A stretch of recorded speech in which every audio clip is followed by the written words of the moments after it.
Good afternoon, everyone. As I was searching for something to read to you, I came across the most wonderful book. It's a magic book that was created just for Old St. Andrews. The magic is because you never know to what story or poem it will open, and the pictures in it are not just from one illustrator, but from many. So let's open the book and see what we find today. Well, here's a familiar poem, A Visit from St. Nicholas. This now familiar work was first published anonymously in 1823 and has been called, quote, the best known verses ever written by an American. Clement Moore wrote it for his children, who later persuaded him to include it in an anthology of other works and acknowledge his authorship. Over the nearly 200 years since it was written, it has been published and illustrated in thousands of various editions.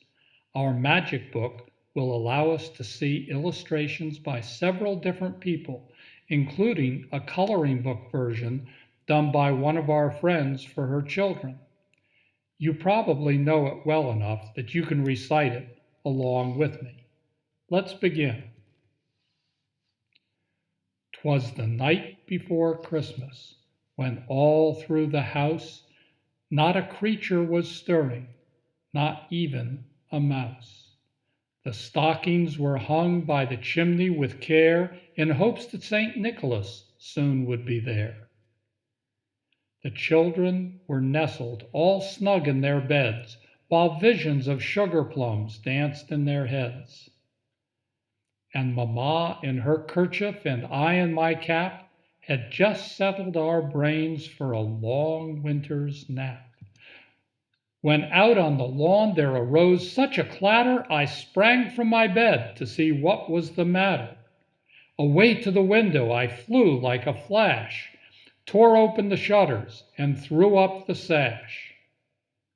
The moon on the breast of the new-fallen snow gave a luster of midday to objects below.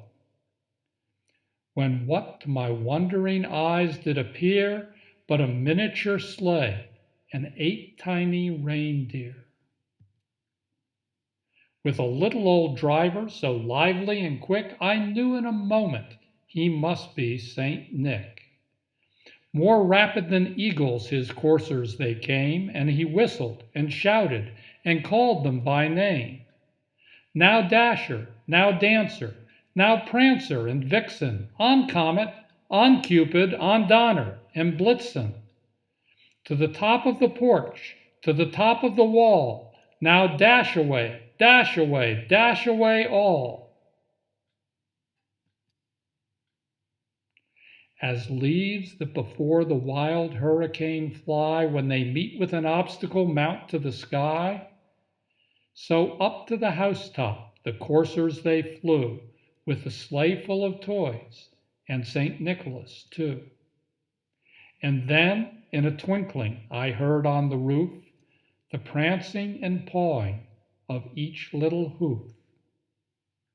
As I drew in my head and was turning around, down the chimney St. Nicholas came with a bound. He was dressed all in fur from his head to his foot, and his clothes were all tarnished with ashes and soot. A bundle of toys he had flung on his back, and he looked like a peddler just opening his pack. His eyes, how they twinkled, his dimples, how merry. His cheeks were like roses, his nose like a cherry.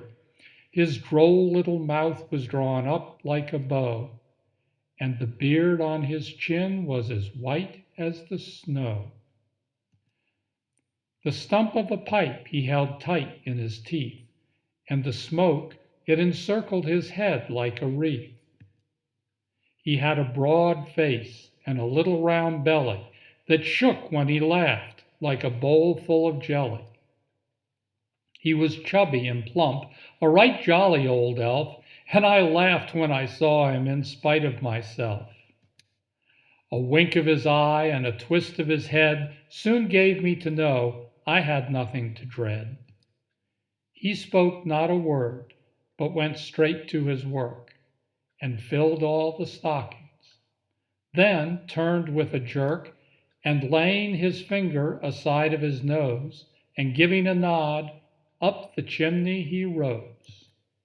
He sprang to his sleigh, to his team gave a whistle, and away they all flew like the down of a thistle.